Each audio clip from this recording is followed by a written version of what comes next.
Bonjour, aujourd'hui on va déménager une ruche. Donc elle est ici dans le jardin de notre boulanger, mais on va la rapatrier chez nous parce qu'on voudrait bien faire des divisions cette année et puis la voir un peu plus à l'œil au niveau du varroa, la surveillance du nombre de varrois.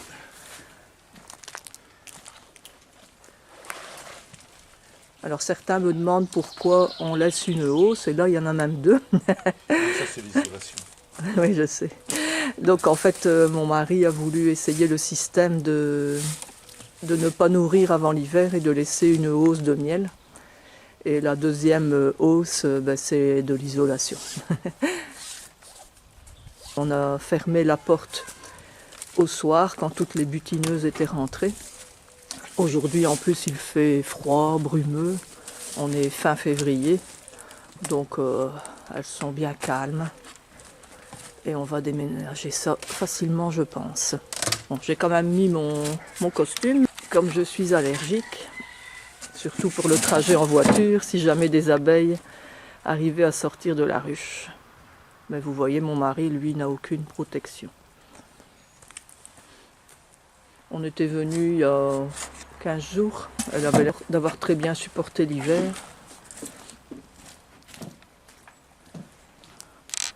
Donc là, pour la facilité, on va enlever le toit et la hausse avec l'isolation.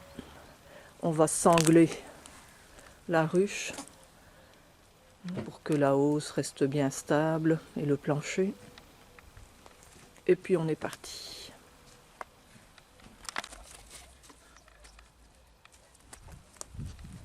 Donc là, on est tôt le matin. Il est 10 heures. C'est plus facile de déménager une ruche comme ça en fin d'hiver qu'en été. En été, là, évidemment, l'affaire est plus compliquée. Surtout elles sont lourdes. Les ruches sont plus lourdes. Pleines de nourriture. Alors là, on va la déplacer à pas mal de kilomètres, une dizaine de kilomètres. Il faut toujours plus de 3 kilomètres, puisque c'est le rayon de butinage des abeilles. Pour qu'elles ne retournent pas à leur ancien emplacement, on les déplace toujours à plus de 3 kilomètres. Si vous voulez déplacer une ruche chez vous, là c'est un autre système. Nous, on les déplace de quelques centimètres chaque jour. Donc une dizaine de centimètres. Comme ça, elles retrouvent leur ruche jusqu'à atteindre, par exemple, si vous voulez la déplacer à 1 mètre pour faire de la place pour une autre ruche, eh bien 10 centimètres chaque jour. Et au bout de 10 jours, vous y arrivez. Ou alors, si vous devez déplacer de plus que 1 mètre, à ce moment-là, vous la déplacez à plus de 3 km quelques jours. 2-3 jours, c'est suffisant. 2-3 jours, c'est suffisant. Et après, vous la ramenez à l'endroit où vous voulez la mettre. Donc ça, c'est surtout vrai en été. Oui. Parce que là, les butineuses, elles sont de sortie. Et si vous ne faites pas ça, vous allez perdre la plupart des butineuses parce qu'elles vont revenir sur leur lieu de butinage. Elles ont repéré, avec le soleil, etc., l'entrée de la ruche. Et là, elles vont se perdre. Elles ne retourneront pas à la ruche si vous l'avez déplacée d'1 mètre. Elles vont toutes aller à l'ancien emplacement. Voilà, donc bien sanglé parce que le couvre-cadre pourrait glisser, le plancher. Comme nous, on a une hausse, la hausse pourrait aussi se séparer du corps. Donc vraiment bien sanglé. Et après, transport manuel jusqu'à la voiture. Il vaut mieux être à 2, parce que quelqu'un tout seul porter une ruche, c'est quand même très lourd. Transport à 2 et la ruche est dans la voiture. Alors toujours par sécurité, on va l'entourer avec des draps. Mais apparemment tout est bien hermétique. Mais c'est vrai qu'on a déjà eu la farce. Les premières colonies qu'on avait embarquées. Ah, des fois, il y a des abeilles. Oui, puis c'était des vieilles ruches, c'est C'était ça. des vieilles ruches. Voilà. Et c'est vrai que Le trou d'envol n'était était pas trop bien abîmé. fermé. Et alors on a eu la compagnie d'abeilles pendant Voilà. Et tout le donc, il y a eu trajet. quelques petites abeilles pendant le trajet, mais voilà. Oui, très peu. D'ailleurs, vous C'est- pouvez le voir dans une ancienne vidéo, l'arrivée de nos premières ruches. Voilà. Allez, on est parti, ça a été très vite. Et puis après, on les décharge au rucher des mouques à miel. Voilà, on est arrivé chez nous. Maintenant, un petit tour en charrette jusqu'au rucher qui est au fond de notre jardin. Une charrette fabriquée par Jean-Pierre. Charrette maison, mais bien pratique. Juste la dimension des ruches. Ouais, juste à la dimension des ruches, c'est fait exprès. Donc le dessous, c'est du bois marin. Et puis le manche, on l'a récupéré d'une ancienne charrette. Et les roues, on les a achetées dans un magasin de bricolage. Allez, c'est parti. On va faire un peu de place à côté des deux autres. Et puis on va l'installer. On va pas l'ouvrir tout de suite parce qu'il fait très froid. Il y a une espèce de brouillard givrant. Donc on va les laisser bien à l'intérieur jusqu'à ce que ça se réchauffe peut-être après-midi. Voilà, ça y est, c'est posé.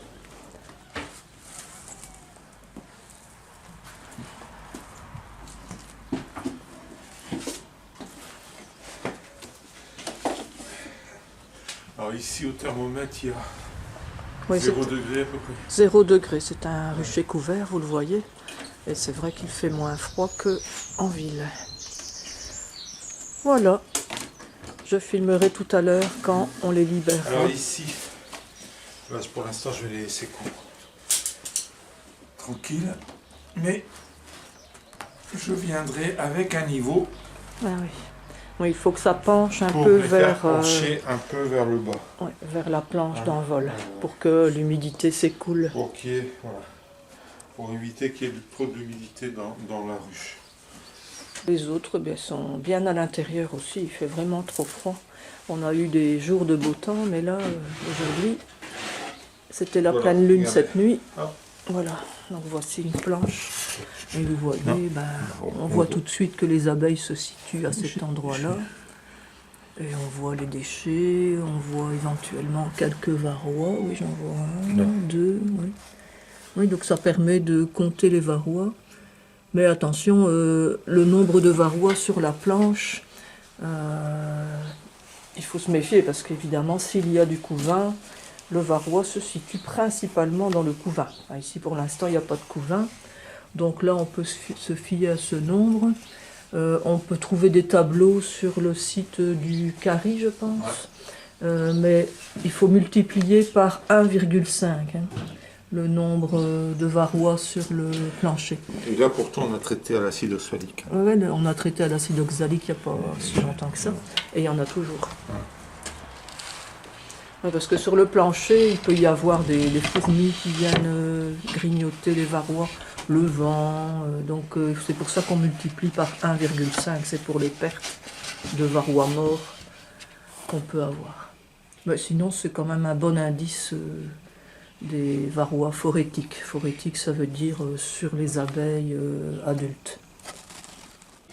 Ça, c'est le lange de l'autre ruche. Là, il y a une plus grosse population, on le voit tout de suite. Il y a plusieurs traînées de déchets de cire, de pollen. Et quelques varrois, mais j'en vois pas beaucoup quand même. Non, j'en ai vu Donc qu'un celle-là a seul. été traitée aussi, bien sûr, à l'acide oxalique. Ça doit être un varroa ici. Oui. Mais ça, je peux regarder aussi, oui, avec mon microscope numérique. C'est intéressant de voir un varroa de plus près pour montrer à vos enfants, petits-enfants. C'est très amusant et intéressant. Alors ça, c'est le lange de la ruche qu'on vient de déménager, mais comme elle n'était pas chez nous, on ne sait pas y aller facilement ni souvent. Donc vous voyez le lamas de déchets et on voit aussi qu'elle a l'air populeuse. Alors, il y a du pollen déjà Oui, il y a qui déjà rentre. du pollen de crocus, parce qu'il y avait beaucoup de crocus dans la pelouse près de la ruche. Bon, on voit quelques fourmis, Oui. évidemment. Ouais, les fourmis viennent manger ce qui les intéresse dans les déjections.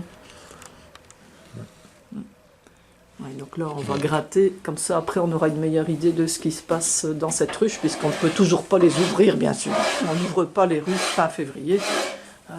C'est bien trop froid et... Même s'il a fait beau ces Ouais, derniers ouais. jours, Il on faut n'a au pas moins, ouvert. oui, il faut au Parce moins que- 3 jours de suite de beau temps Et- pour éventuellement ouvrir, mais à quoi ça sert? Oui, voilà. Franchement, Je dirais, pour voir quoi? ouvrez les ruches que quand vous voulez voir quelque chose. Pas pour le plaisir Bah, de oui. les ouvrir. Si on veut Donc, voir que si elles ont bien passé l'hiver, ben, ça se voit sur la planche d'envol, de toute voilà, façon. et Hein, puis ça se voit sur le si planche. vraiment il n'y a rien qui Planche. bouge, là, à ce moment-là, c'est sûr qu'il faut Voilà. d'abord entrouvrir le couvre-cadre, voir si elles sont toujours vivantes. Si au bout d'un jour ou deux, vous ne voyez rien sur votre planche, Ouais, là, il faut vous pouvez aussi, vous dire que votre ruche est morte. Ça, s'il n'y a pas c'est de sûr. déchets. Et donc là, il faut ouvrir pour regarder.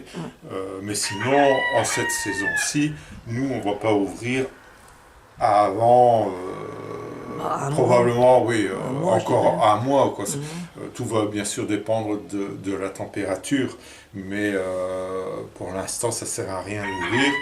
Je suppose que la reine s'est mise à pondre. Ouais, mais ça, De bon, toute façon, il y a du pollen qui rentre, donc ça la va, reine commence elle à va pondre. commencer à pondre. Et donc là, il faut les laisser bien tranquilles, Ben oui. ne surtout pas intervenir. Chaque chose en son temps. Voilà. Et la première visite, voilà, se fera d'ici un mois, où on va enlever les partitions, on va remettre des nouveaux cadres, etc. Mais là, tout de suite, c'est un peu trop tôt. De toute façon, la température Il n'y n'est est pas pas. bonne. Ouais. Donc, ne faites pas ça. Faut pas se précipiter, même si parfois la température remonte, Et c'est puis, encore tôt et ça ne sert à rien. l'envie d'aller voir nos petites abeilles, mais faut pas oublier que quand on ouvre une ruche, on les dérange,